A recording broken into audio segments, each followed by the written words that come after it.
Kembali di Top News, pemirsa, 2 narapidana tewas dan 4 lainnya luka-luka akibat bentrokan di dalam Lapas Kerobokan Denpasar, Bali. Sejumlah polisi berjaga di depan Lapas Kerobokan Denpasar, Bali terkait bentrokan yang terjadi di dalam lapas.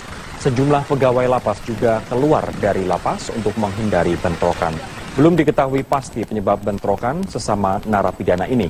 Namun diduga bentrokan melibatkan anggota ormas terbesar di Bali yang sedang menjalani hukuman di lapas. Informasi yang berkembang terdapat 2 narapidana tewas dan 4 orang lainnya luka berat. Namun informasi resmi belum bisa diperoleh karena situasi masih belum kondusif.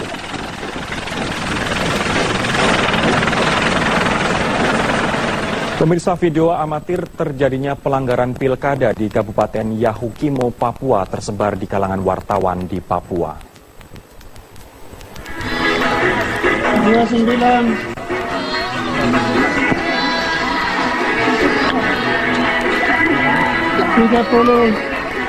Video ini memperlihatkan puluhan anak yang dipanggil sesuai nomor untuk menerima surat suara yang kemudian dimasukkan ke dalam noken. Ironisnya, pelanggaran pilkada tersebut disaksikan para penyelenggara pilkada.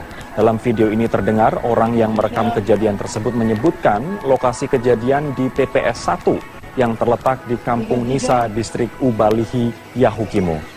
Anggota Bawaslu Papua, Peggy Watimena, mengaku pihaknya menanggapi serius beredarnya video amatir tersebut.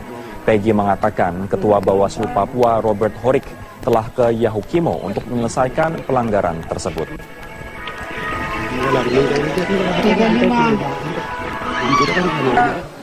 Kalau di Yahukimo sementara Pak Anugrah sedang ke sana, Komisioner Bawaslu, dan untuk laporan tersebut saya belum mendengar juga.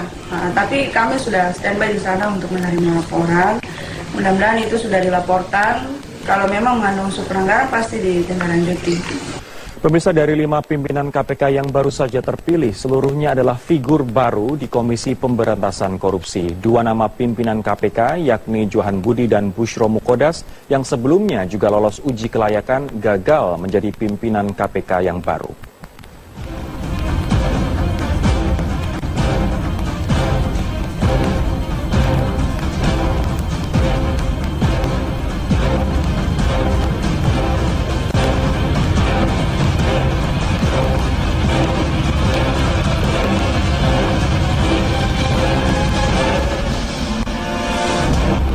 Komisi 3 DPR malam ini baru saja memilih 5 nama pimpinan Komisi Pemberantasan Korupsi yang dipilih melalui voting terbuka. Agus Raharjo terpilih sebagai Ketua KPK.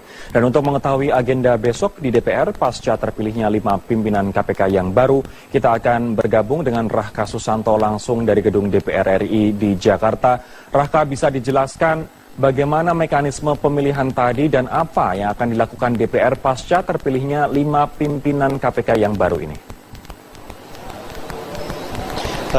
Voting menjadi salah satu pilihan terakhir dari proses pemilihan capim KPK oleh Komisi 3 DPR. Sebelumnya memang sempat disepakati akan dilakukan musyawarah mufakat, namun dalam musyawarah mufakat yang diadakan dalam sistem lobby di dalam ruang pimpinan Komisi 3 DPR ini tidak berlangsung mulus, sehingga akhirnya diputuskan untuk memilih jalan voting sebagai jalan untuk menentukan siapa capim KPK.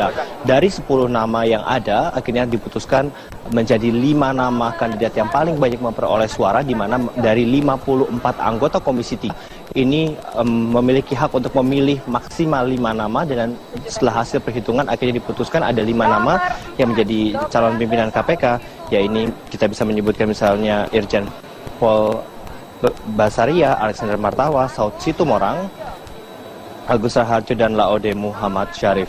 Nantinya dari 5 nama ini kemudian dipilih menjadi Ketua KPK.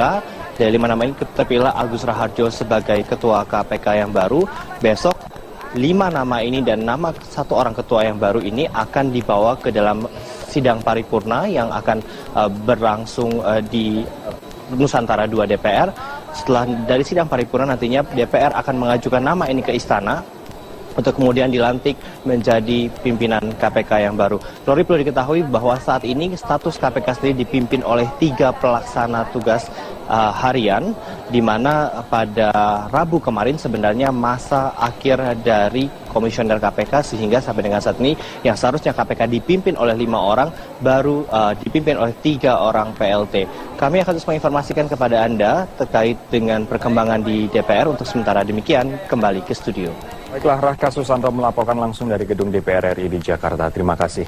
Pemirsa, terpilihnya 5 nama pimpinan baru KPK yang berasal dari luar KPK seakan menguatkan dugaan adanya upaya DPR untuk memilih pimpinan yang memiliki pandangan yang sesuai dengan agenda DPR. Dugaan ini muncul karena dalam proses uji kelayakan terkesan ada upaya pemetaan untuk memilih calon pimpinan KPK yang setuju revisi Undang-Undang KPK. Program KPK itu Komisi 3 DPR melakukan fit and proper test terhadap calon pimpinan KPK dalam 2 hari terakhir. Namun dari 2 hari acara fit and proper test tersebut muncul berbagai pertanyaan seputar jalannya fit and proper test. Indonesia Corruption Watch menilai yang dilakukan Komisi 3 DPR bukanlah fit and proper test, melainkan dengar pendapat dengan para ahli karena selalu mempertanyakan revisi UU KPK, bukan mendengar visi dan misi dari para calon pimpinan KPK. Kalau fit and proper test tentu yang digali adalah pemahaman visi lah, visi, misi, kemudian strategi calon sebagai seorang pimpinan KPK nantinya 5 tahun ke depan KPK mau dibawa kemana. Sementara itu, anggota Komisi 3 DPR Ruhut Sitompul menyatakan munculnya pertanyaan setuju atau tidak setuju terhadap revisi Undang-Undang KPK merupakan upaya pemetaan sejumlah oknum untuk memilih siapa calon pimpinan KPK yang akan dipilih. Jadi ya memang ini tantangan. Kan kawan-kawan saya itu kan semua orang-orang sama dengan saya, nggak setuju revisi. Ya, sedangkan kawan-kawan saya maunya revisi. Ya, saya sama, tetap save KPK. Nggak usah khawatir. Lain di bibir, lain di hati. Hidden agenda itu kan dari awal saya DPR kan mereka memang KPK ini ibarat memelihara anak macan. Menurut Ruhut, ada upaya mempersulit calon pimpinan KPK yang tidak setuju dengan revisi Undang-Undang KPK. Ruhut menyebutkan nama calon pimpinan KPK Busro Mukodas dan Johan Budi diprediksi sulit lolos dalam tes kali ini karena keduanya tidak menyetujui revisi Undang-Undang KPK. Tim Liputan Metro TV. Pemirsa, Wakil Ketua Komisi 3 DPR Desmond J. Mahesa membantah ada agenda tersembunyi dan upaya pelemahan KPK dalam proses pemilihan pimpinan KPK yang baru. Menurutnya, urusan terpilih atau tidaknya capim KPK tergantung rejeki masing-masing. 25 orang kan dia di situ. Kalau urusannya kalah kan masalah rejeki dia. Oke?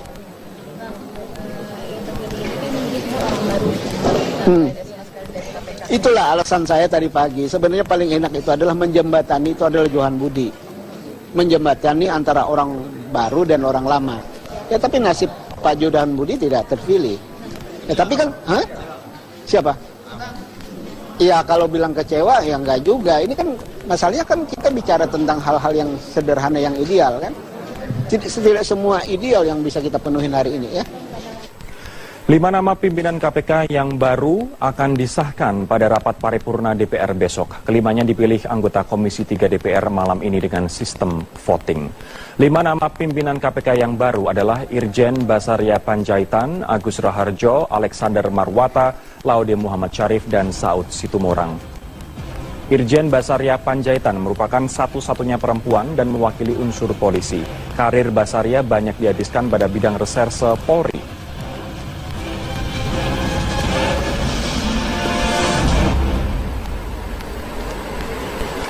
Sedangkan Agus Raharjo, birokrat yang pernah berkarir di Bappenas. Sebelum mengikuti seleksi capim KPK, Agus merupakan Kepala Pusat Kebijakan Pengadaan Barang dan Jasa Pemerintah. Agus juga ditetapkan Komisi 3 DPR sebagai Ketua KPK yang baru.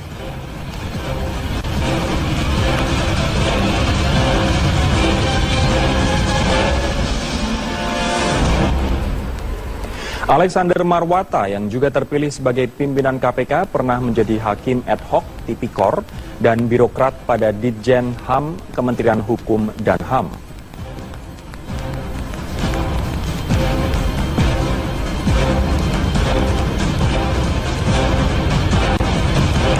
Sementara Laude Muhammad Syarif mewakili unsur akademisi yang terpilih sebagai pimpinan KPK. Laude saat ini beraktivitas sebagai dosen Fakultas Hukum Universitas Hasanuddin.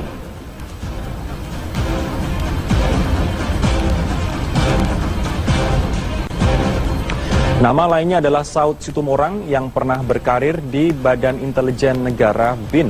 Posisi terakhir Saud di BIN adalah staf ahli kepala BIN.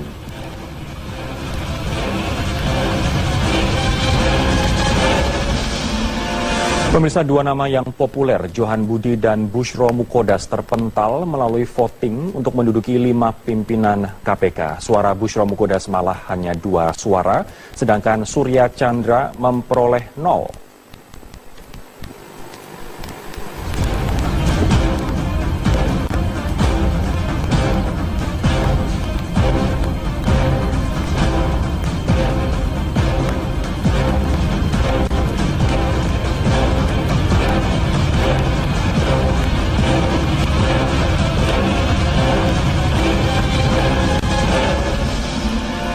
Agus Raharjo menyatakan sikap untuk fokus pada aspek pencegahan dalam memberantas korupsi saat menjalani uji kelayakan dan kepatutan di hadapan anggota Komisi 3 DPR.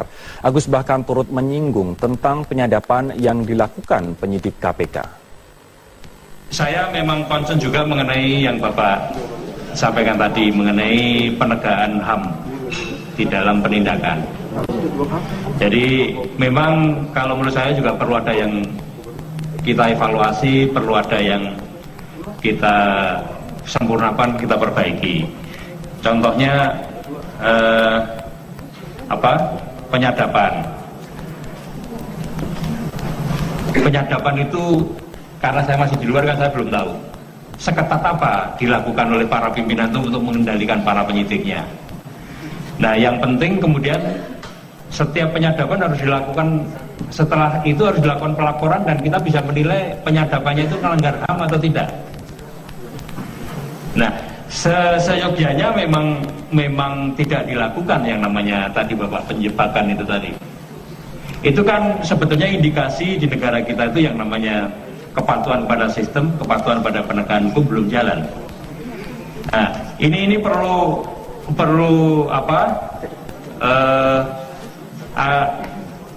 agenda besar bagi kita semua untuk bagaimana penegakan hukum dan sistem itu bisa berjalan.